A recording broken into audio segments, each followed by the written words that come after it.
Hello students, हमारे YouTube channel में आपका हार्दिक स्वागत है। तो चलिए आज हम लोग पढ़ते हैं क्लास 10th में कोऑर्डिनेटिंग ज्योमेट्री या निर्देशांक ज्यामिति के अंतर्गत दूरी सूत्र या डिस्टेंस फॉर्मूला का डेमो। ठीक है, ये दूरी सूत्र क्या है और दूरी सूत्र कहाँ इस्तेमाल किए जाते हैं और इसके माध्यम से हम लोग क्या चीज प्राप्त कर सकते हैं, आज का कॉन्सेप्ट इसी पर आधारित है।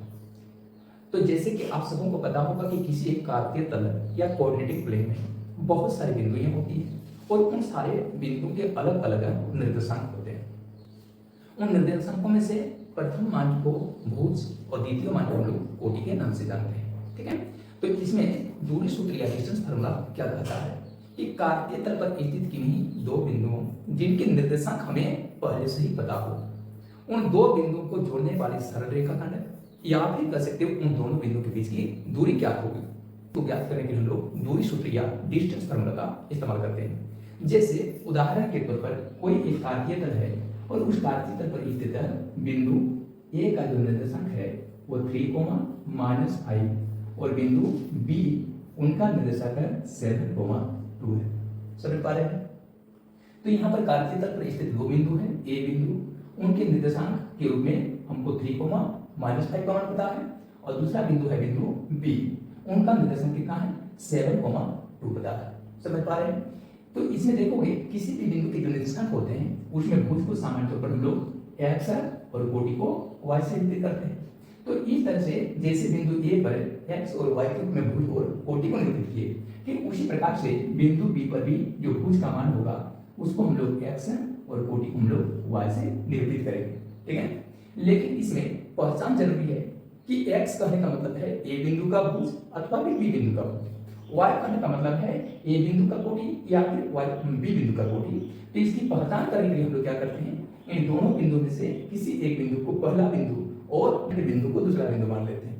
अब आप कहेंगे इसमें बिंदु a को क्या प्रथम बिंदु माना जा सकता है? निश्चित रूप से मान सकते हो। तो a को अगर बिंदु 1 माना जाए तो बिंदु b क्या होगा? दूसरा बिंदु होगा, और बिंदु बी को अगर पहला बिंदु माना जाए तब उस स्थिति में बिंदु ए दूसरा बिंदु हो जाएगा। इसे किसी भी एक बिंदु को पहला बिंदु तथा अन्य को दूसरा बिंदु मानकर इनका जब हम लोग नामकरण करेंगे तो उस स्थिति में अगर ए बिंदु को पहला बिंदु माना गया तो उस स्थिति में उनके भुज के मान को x1 से और कोटि के मान को y1 से निरूपित करेंगे।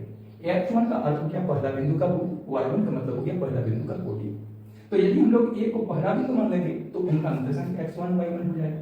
तो उस परिस्थिति में बिंदु बी दूसरी बिंदु होगी और दूसरा बिंदु में जो भुज का मान है उसे हम लोग f2 और कोटि के मान को हम लोग y के नाम से निरूपित करेंगे। ठीक है, तो उस परिस्थिति में बिंदु a से लेकर बिंदु b के बीच की दूरी क्या होगी या फिर रेखाखंड ए बी या बी का माप क्या होगा।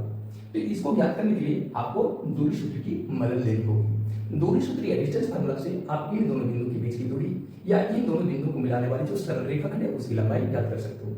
तो यहाँ पर दूरी सूत्र के रूप में हम लोग बिंदु ए से बी की दूरी यानी ए बी या फिर बी ए उसको कैसे ज्ञात करेंगे, तो दूरी सूत्र के माध्यम से दो बिंदुओं के बीच की जो दूरी ज्ञात की जाती है उसमें रूट अंडर x2 - x1 का whole square plus y2 - y1 का होल स्क्वायर का सूत्र अपनाया जाता है।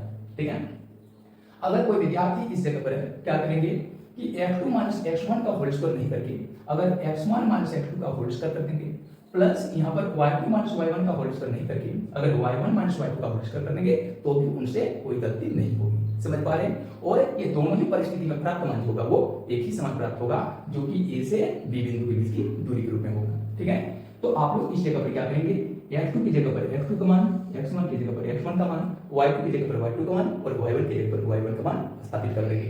ठीक है, तो यहाँ देखोगे f2 की बात आई है तो f2 का मान कितने के समान है? 7 के समान। तो आप लोग इसमें स्टेटमेंट लिखेंगे माइनस x1 का मान किसके समान है? x1 का मान 3 के समान है, तो 3 का होल स्क्वायर कर दोगे प्लस के प्लस यहाँ y2 की जगह पर सेकंड बिंदु का जो कोटि है यानी 2 की राशि उसे लिखोगे, माइनस कर दोगे यहाँ y1 की जगह पर कौन सा मान?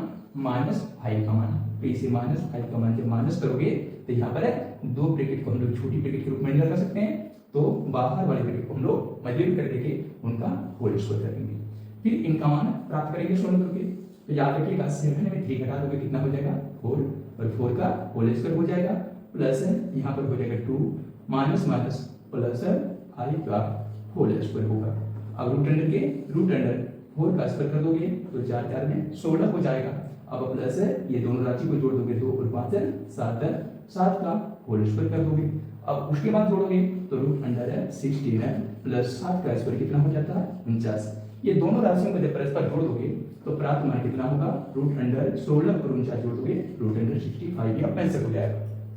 फिर हम सभी जानते हैं 65 क्योंकि एक पूर्ण वर्ग संख्या नहीं है इसलिए इसका वर्गमूल पूरा ज्ञात नहीं किया जा सकता है, तो हम लोग इसको रूट के अंडर में ही रहने देंगे और इसके मान को हम लोग इकाई के तौर पर आंसर करेंगे। यानी यहाँ पर लिख सकते हो अतः ए बी की जो माप होगी यानी ए बिंदु से बी बिंदु की माप कहें या दूरी कहें या फिर बी बिंदु से ए बिंदु की माप कहें वो क्या होगी तो वो हो जाएगी रूट अंडर 65 इकाई। समझ पा रहे हैं? तो इस प्रकार से हम लोग कार्तीय तल पर स्थित किन्हीं दो बिंदु के बीच की दूरी दूरी सूत्र के माध्यम से ज्ञात कर रहे हैं।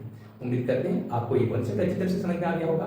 नेक्स्ट वीडियो में इसी तरह का अन्य कॉन्सेप्ट लेकर आपकी सेवा में हम दोबारा हाजिर होंगे। फिलहाल आज क्लास यहीं पर करते हैं। Thank you all the best.